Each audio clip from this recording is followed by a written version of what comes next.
लता जी रत्नावत अभी भी लगे हुए हैं बराबर। तो जिसको भी कंटिन्यू करना है, जब तक मेरी स्पीच रहती है 10 से 15 मिनट भी आप उसको कंटिन्यू कर सकते हैं, है ना। चलिए शुक्र सभी को मेरा प्रणाम। सफलता प्रतिभा की अपेक्षा अपने दृष्टिकोण पर अधिक निर्भर करती है। अगर मैं बात करूं कि किसी भी सफलता में, एक हार्वर्ड विश्वविद्यालय ने इसकी पूरी रिसर्च करी है कि अगर कोई भी व्यक्ति सक्सेस हुआ है, किसी भी फील्ड में सक्सेस हुआ है, आप उसका अगर पूरी हिस्ट्री उठा के देखें तो उसमें जो उसकी सफलता में जो उसका सबसे बड़ा योगदान रहा है वो उसके एटीट्यूड का रहा है, उसका नजरिए का रहा है। 85% रोल हमारे एटीट्यूड का होता है और 15% रोल हमारे ज्ञान का होता है। ये ज्ञान की जो इतनी दुकानें हैं, स्कूल्स कॉलेज वगैरह हैं, इन सब का हमारी सफलता में केवल और केवल 15% रोल है। 15% के लिए हम अपनी पूरी जान की बाजी लगा देते हैं, लेकिन 85% का जिसका रोल है एटीट्यूड का, उसके लिए यहाँ हमारे देश में कोई क्लास नहीं है, कोई लेक्चर्स नहीं है, जबकि उसका रोल 85% का है। अब हम बात करें ये नज़रिया होता क्या है, एटीट्यूड होता क्या है, तो देखिए किसी भी चीज़ के बारे में आपकी राय, आपका नज़रिया हो सकता है, आपकी सोच नज़रिया हो सकता है। जैसे मैं आपको एक छोटा सा एग्जाम्पल देके समझाता हूँ कि एक बिल्डिंग बन रही थी, वहाँ पर 3 मजदूर काम कर रहे थे। मैं वहाँ जाता हूँ, अलग अलग जगह मजदूर काम कर रहे हैं। पहले एक मजदूर से पूछता हूँ, भाई क्या कर रहे हो? तो मजदूर बोलता है, देख नहीं रहो रेती और ईंटें चुन रहा हूँ। ठीक है, रेती मिला रहा हूँ, ईंटें चुन रहा हूँ। फिर मैं थोड़ा आगे बढ़ता हूँ, दूसरे मजदूर से पूछता हूँ, बताओ आप क्या कर रहे हो यहाँ पर? बोला देख नहीं रहो, मजदूरी कर रहा हूँ। ठीक है, फिर तीसरे मजदूर के पास पहुँचता हूँ, उससे पूछता हूँ, आप क्या कर रहे हो भाई? उस मजदूर का जवाब होता है, एक सुंदर इमारत बना रहा हूँ। तीनों एक ही काम कर रहे हैं, पर एक की नजर में रेती और ईंटें चुनना, एक की नजर में मजदूरी करना और एक की नजर में सुंदर इमारत बनाना। ठीक है, तो यही नजरिए का अंतर होता है कि हम जीवन में, जैसे उस दिन मैंने आपसे एक एग्जांपल पूछा था, पेन और सुंदर पेन, अपन किस तरह से चीजों को देख रहे हैं उस पर ही हमारा नजरिया डिपेंड करता है। जैसे एक एग्जाम्पल आपने भी देखा होगा, अब बहुत सारे लोगों को ये बॉटल आधी खाली दिख रही है, पर बहुत लोगों को बॉटल आधी भरी हुई दिख रही है। तो जिन लोगों का पॉजिटिव एटीट्यूड है उनको ये आधी बॉटल भरी हुई दिखती है, न कि आधी बॉटल खाली दिखती है। ये भी एक इसका एग्जाम्पल है एटीट्यूड का। तो जीवन में हमेशा पॉजिटिव सोच रखें तो ही हम आगे बढ़ सकते हैं। आज एक छोटी सी स्टोरी सुनाता हूँ मैं। ये स्टोरी है विक्रम और बेताल की। और आपको तो मालूम है, आप लोगों ने देखा है पहले टीवी पे, मैं भी बहुत छोटा था उस समय, आई थिंक मैं सेकंड थर्ड में था जब विक्रम बेताल टीवी पे आता था। देखते थे आप लोग? तो उसमें क्या होता था, कौन स्टोरी सुनाता था? बेताल स्टोरी सुनाता था, है ना। और फिर वो क्वेश्चन पूछता था। तो आज ऐसा ही होगा। अनिल भी आप माइक ले जाना, बाद में स्टोरी के बाद मैं क्वेश्चन पूछूंगा, ध्यान से सुनिएगा, है ना, नहीं तो ये बेताल उड़ जाएगा फिर अगर सही जवाब नहीं दिया तो। ठीक है, विक्रम बेताल की स्टोरी है, बहुत अच्छी स्टोरी है, हमारे जीवन में एक बहुत बड़ी सीख देती है स्टोरी। ध्यान से सुनिएगा, जो भी क्वेश्चन का सही जवाब देगा वो उसके लिए बहुत अच्छा एप्रिसिएशन होगा, तालियां भी बजेंगी बहुत। ठीक है, क्योंकि और तो हम यहाँ कुछ दे नहीं सकते तालियों के अलावा आपको। ठीक है, तो शुरू करते हैं विक्रम और बेताल की एक बहुत अच्छी कहानी।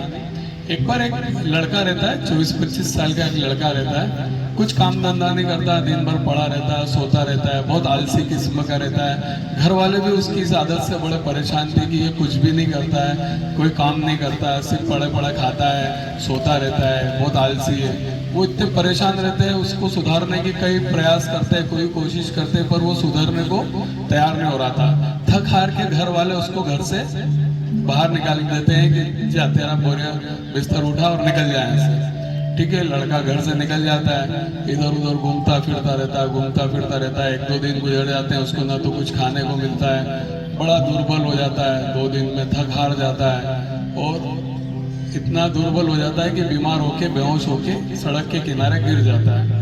एक बाबा वहां से गुजरते रहते हैं, वो उसको देखते हैं, कह रहे यार बच्चा बेहोश पड़ा है, वो उसको उठाते हैं, थोड़ा पानी वानी पिला के, पानी वानी के छिटा मारते हैं, पानी वानी पिलाते हैं, थोड़ा उसको होश में लाते हैं और अपने साथ अपनी कुटिया में ले जाते हैं। देखता है तो वहाँ बिल्कुल छोटी सी कुटिया और ये सब होती है। जब उसको होश आता है बराबर तो उसको समझ में आता है कि मैं किसी कुटिया में हूँ। फिर वो उन बाबा से पूछता है तो वो सब बताते हैं कि तुम सड़क के किनारे ऐसे ऐसे मिले। बोले क्या हुआ? बोले मैं काम कुछ नहीं करता हूँ और इसलिए मुझे घर वालों ने निकाल दिया, मुझे किसी ने खाना भी नहीं दिया और मैं इस कारण बेहोश हो गया, गिर गया। मुझे बहुत भूख लगी है, मुझे कुछ अच्छा खाना खिला दो। तो ठीक है, बाबा थोड़ी सी आंख बंद करते हैं और फट से बहुत सारी 56 प्रकार के भोजन उसके सामने ले आते हैं। वो देख के चमक जाता है कि अरे बाबा तो बहुत सिद्धि वाले हैं, इन्होंने फट से 56 आइटम यहाँ पे बुला दिए। बड़ा प्रसन्न होता है वो, बड़ा लुत्फ उठाता है पूरे भोजन का। और ठीक है, और फिर वो कहता है बाबा ये आपकी कुटिया ऐसी है, थोड़ा अच्छा सोने का अच्छा होना चाहिए, महल जैसा कुछ होना चाहिए, ये वो आपके पास तो सिद्धि है। तो बाबा बोलते ठीक है, तेरे को अच्छा कमरा चाहिए, अच्छे गद्दे चाहिए। वो फट से सिद्धि से उस कुटिया को बंगले में तब्दील कर देते हैं। लड़का फिर और प्रसन्न कि यार ये तो गजब काम है यार, कुछ नहीं करना है, केवल मंत्र पढ़ना है और अपना सब काम हो जाएगा। क्योंकि वो तो आलसी था, कुछ करना चाहता नहीं था, तो उसको ये शॉर्टकट रास्ता बड़ा पसंद आता है कि यार कुछ भी करके मैं बाबा से ये सिद्धियां प्राप्त कर लूं तो मेरा जीवन मजेदार मजे से गुजरेगा और मैं जो चाहूंगा वो पा सकता हूँ। वो बाबा से रिक्वेस्ट करता है कि बाबा मुझे भी ये सब सिद्धियां। बोले इतना आसान नहीं है बेटा। बोले नहीं, मैं पूरा मेहनत करूंगा, बहुत प्रयास करूंगा।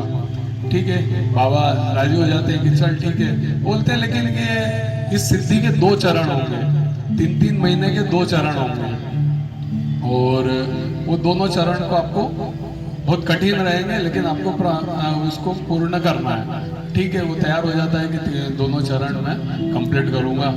पहला चरण बहुत मेहनत लगती है, रात को 3 बजे उठना पड़ता है, ध्यान मेडिटेशन ये वो सब जो बाबा बताते हैं। 3 महीने वो बिल्कुल भीड़ के पूरा काम करता है। 3 महीने के बाद बाबा से बोलता है, जैसे ही पहला चरण कंप्लीट होता है, कि बाबा मैं बहुत थक गया हूँ 3 महीने करके और घर वाले भी परेशान हो रहे होंगे कि मैं मरा हूँ कि जिंदा हूँ कि क्या है, तो मैं घर वालों से मिल जाता हूँ। तो आप एक काम करो, आपकी सिद्धि से उनके लिए अच्छे कपड़े मिठाइयाँ सब दे दो, तो मैं 10-15 दिन घर होके आ जाता हूँ और सबसे मिल के भी आ जाता हूँ। ठीक है, बाबा बोलते हैं जैसे तेरी इच्छा। वो अपने सिद्धि से उन घर वालों के लिए अच्छे कपड़े मिठाइयाँ सब कुछ मंगवा देते हैं। ठीक है, वो सब लेके बड़ी प्रसन्नता से अपने घर चला जाता है। मस्ती में 10-15 दिन वहाँ गुजारता है। 15 दिन के बाद छुट्टियां बिताने के बाद वो बाबा के पास वापस आता है और बोलता है चलिए बाबा अब बताइए आप दूसरा चरण क्या है। ठीक है, वही 3 महीने का दूसरा चरण रहता है। वापस से सारी तपस्याएं सब कुछ होती है और इस तरह से वो दूसरा चरण भी कंप्लीट कर लेता है। सब कंप्लीट होने के बाद वो ऐसे बैठता है तो बाबा की तरफ मंत्र पढ़ता है और बोले ये आजा वो आजा गाड़ी आ जा, कुछ भी नहीं आता है। वो परेशान, इतनी मेहनत करी, 6 महीने जी जान लगा दी और कुछ आ ही नहीं रहा। तो बाबा से आर्ग्यूमेंट करता है कि क्या मैंने इतनी मेहनत करी, इतना ये किया, मुझे सिद्धि क्यों नहीं मिली? तो बाबा बोलते हैं, बाबा क्या बोलेंगे? आप बोलेंगे क्यों नहीं मिली? बताएं उसको। जब उसने बराबर मेहनत करी, सब कुछ किया बराबर, तो उसको सिद्धि प्राप्त क्यों नहीं हुई? माइक दीजिए उनको, अनिल भैया माइक दीजिए उनको। हमारे व्यास जी बताएंगे, उन्होंने हाथ खड़ा किया है। व्यास जी और भी जिन जिन के दिमाग में आ रहा है फटाफट जवाब तैयार रखें, क्योंकि मुझे जवाब आपसे ही सुनना है। मुझे लगता है वो सिद्धियां दूसरों के लिए थी, खुद के इस्तेमाल के लिए नहीं थी। नहीं, सॉरी। चलिए अगला, जल्दी सभी जवाब देंगे, अपना दिमाग लगाएं। और नहीं दे पाएंगे तो मैं कुछ क्लू दूंगा आपको। हाँ चालू है, आवाज अच्छी आएगी, पास रखे हैं। उसका स्वार्थ था, उसका स्वार्थ भाव से काम। चलिए नेक्स्ट। वो अपने मन को एकाग्र शक्ति से नहीं लगा पाया। नेक्स्ट। वो डांटी था, वो डांटी था। नेक्स्ट। ये अंकल इधर लेडीज से क्या बात है? क्यों इंजल बोलो ना। मन में परिश्रम करने देगी उसकी जागृति। चलो एक क्लू दे देता हूँ, इसके बारे में मैंने कल बताया था आप लोगों को। चलो इससे बढ़िया क्लू कुछ नहीं दे सकता हूँ मैं आपको, इसके बारे में कल बात हुई थी अपनी। चलिए नेक्स्ट बच्चे आप बताओ, गुड़िया बताओ बताओ, बहुत इजी है, थोड़ा सा दिमाग पे जोर डालो, उसी के अंदर उसका जवाब है। जल्दी, समय कम है। एक तो कोई लेडीज में से प्रयास करो। अरे क्या गलत ही निकलेगा, यहाँ कोई फांसी की सजा थोड़ी गलत होने पे। सर उसने भौतिक सुखों के लिए सिद्धि प्राप्त नहीं, रॉन्ग रॉन्ग रॉन्ग। आंटी को दो, आंटी को दो जल्दी। हाँ अंकल आ रहा है आपके पास माइक। उसका उद्देश्य सही नहीं था। रॉन्ग। चलिए उनको दीजिए, अंकल कुछ बोलना चाह रहे हैं। अंकलेश जी भी मेहनत करेंगे, इस पे कुछ बताएंगे। उस चीज पर ध्यान नहीं लगा। नहीं उसने बहुत अच्छे से किया। नेक्स्ट वो पीछे अंकल बता रहे हैं एक और, बस एक दो और, नहीं तो फिर मैं बताता हूँ यार। जब मैं बता रहा हूँ, मैंने कल उसके बारे में आप लोगों को बताया था। हाँ बोलिए। कंटिन्यू 6 महीने में किया। थोड़ा थोड़ा पास जा रहे हैं आप, थोड़ा थोड़ा पास जा रहे हैं। बहुत बढ़िया, बहुत बढ़िया। अंकल के लिए, भाई साहब के लिए सॉरी, जोरदार तालियां। कंटिन्यूटी मेन वर्ड, कल बात हुई थी ना कंटिन्यूटी। 3 महीने बाद जैसे ही प्रथम चरण कंप्लीट हुआ तो उसने क्या बोला, मैं 15 दिन आराम करके आ जाता हूँ। राइट है, जैसे हम प्रयोग करने आते हैं, हाँ ठीक है 2 दिन छुट्टी रख लांगा तो कहीं वही जाएगा, कहीं वही जाएगा। तो बस एक्सप्रेशंस। यस, उसने जो प्रथम चरण के बाद द्वितीय चरण करने के लिए जो गैप ली, 15 दिन का जो रेस्ट लिया, इस कारण वो प्रयोग की निरंतरता, कंटिन्यूटी उसकी ब्रेक हो गई और इस कारण उसको सिद्धि नहीं मिली। तो अब बेटा जाएगा पर नहीं जाएगा, क्योंकि इन्होंने थोड़ा सही जवाब दे दिया उसका।